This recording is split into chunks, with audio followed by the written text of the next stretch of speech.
très joli jeu qui se passe dans l'univers un petit peu des naturalistes du 19e siècle qui découvrent un petit peu les merveilles de la nature et les différentes civilisations.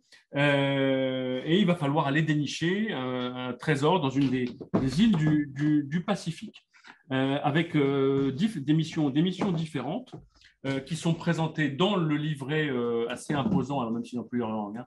Mais enfin, hop, on a le livret qui présente des missions de plusieurs niveaux. La mission Lamarck, la mission Kablik, qui est une botaniste tchèque, évidemment inconnue au bataillon, la mission Herschel et la mission Darwin. Donc pour ça, avec des trésors de plus en plus compliqués à aller rechercher. Donc comment ça se passe? On est sur l'île, on voit qu'il y a trois zones. Il y a une zone sableuse, il y a une zone de forêt et il y a une zone un peu plus rocheuse.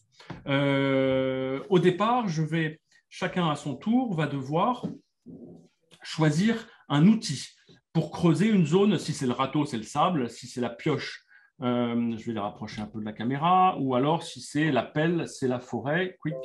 Voilà les différents outils.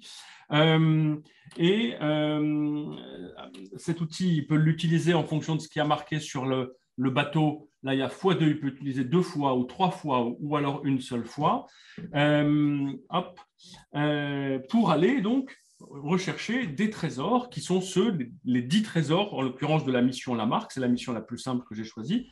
Donc, je retourne le premier trésor, c'est une émeraude qu'il va devoir aller dénicher. Donc, par exemple, je choisis la forêt, tac, la forêt, et je choisis, donc là, je suis allé sur le x3, parce que j'ai envie de retourner 3 trésors différents, et dans ces 3 trésors, voilà, et si dans ces 3 trésors différents, je retrouve une émeraude, et bien cette carte est gagnée, et on passera à la suivante. Donc, hop, voilà. Ce qui est amusant, ouais, j'ai du bol, je tombe direct sur une émeraude, ce n'est pas fait exprès. Ce qui est amusant, c'est que sous l'émeraude, grande carte, il y a hop, des cartes moyennes et ensuite des petites cartes. Parfois, on a les 3 qui se superposent.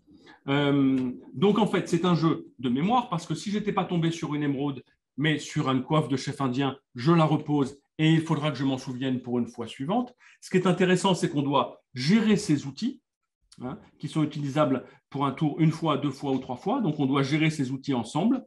Quand il n'y a plus d'outils et qu'on n'a pas tout trouvé, on a perdu.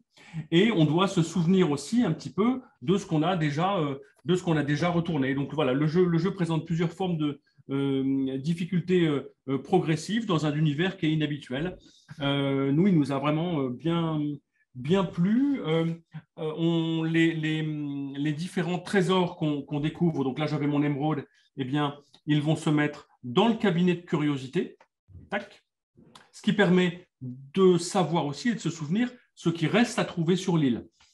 Si j'ai les 2 grandes émeraudes, je sais bien que j'en aurai plus d'autres à trouver. Donc là aussi, c'est un peu une gestion des tailles de ce qu'il faut que je retourne en fonction de ce qui reste à découvrir. Donc il y a quand même pas mal de petits trucs très malins et il y a des niveaux différents parce que le jeu est pour 6 ans, mais on peut assez vite compliquer les choses. Par exemple, avec un autre cabinet de curiosité cette fois, où il n'y a pas les différents totems ou émeraudes ou coiffes à trouver, mais il y a juste les tailles. Enfin voilà, il y a plein de petites complications et de petits trucs. C'est vraiment un jeu malin, bien fait. Voilà, voilà.